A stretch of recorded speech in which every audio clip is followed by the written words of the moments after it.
Good morning.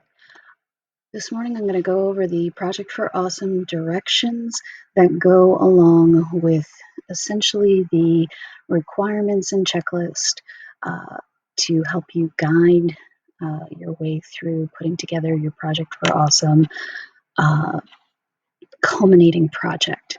So I wanted to make sure that I push this out with the directions that go along with your Project for Awesome.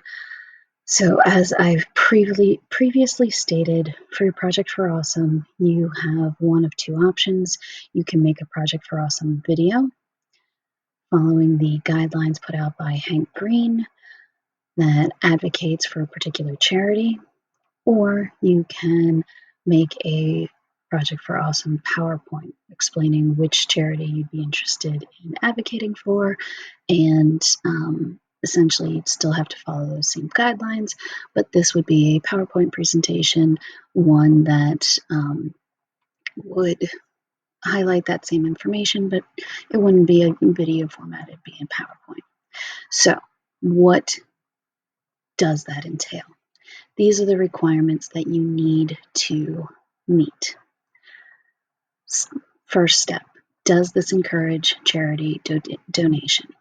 You need to name the specific charity organization. What do they do?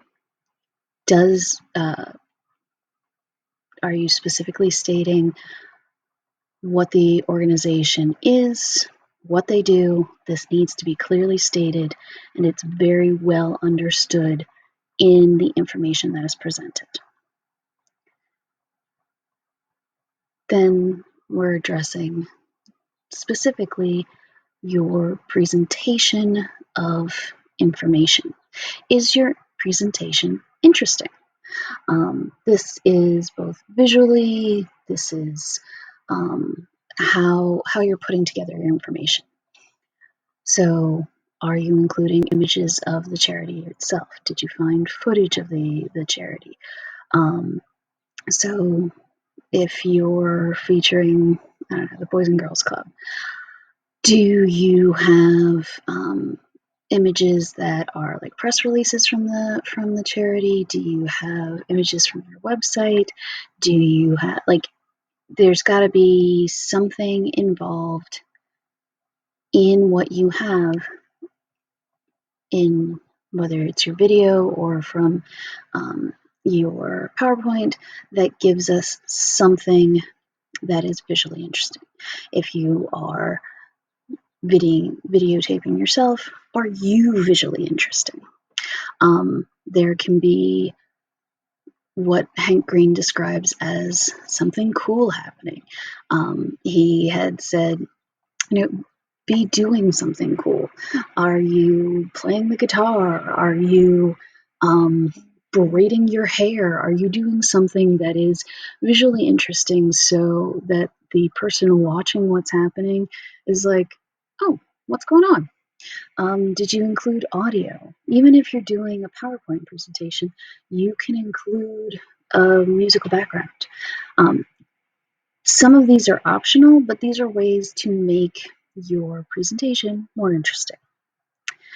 Next up, include the Project for Awesome title in your presentation.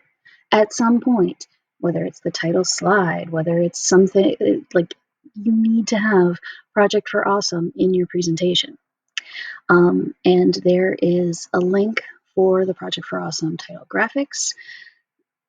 If you're making a video, you can go to that site and get the graphics to put in your video, or you can even steal it from this document at the top of the page. You can steal the graphic right there.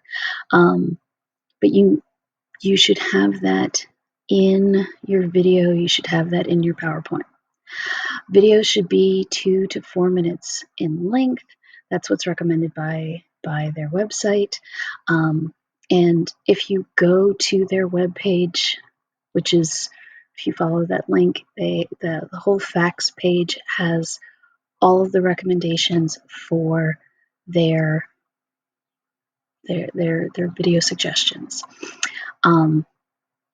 There's lots of information as to how to make the videos. And with PowerPoints, it should be a minimum of 5 slides,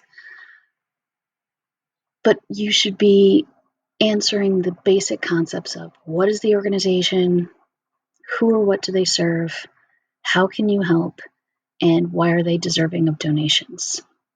Now, if you want to be able to submit your video for the live stream, it needs to be submitted to class, to me, by February 10th, and then submit to the live stream by that same day. Otherwise, I am pushing our project deadline back to February 19th because of the snow and because of our dumb schedule. I've pushed it back a little bit just because I'm trying to be fair to everybody. Okay, so that's the project overview. And if you have any questions, please feel free to ask.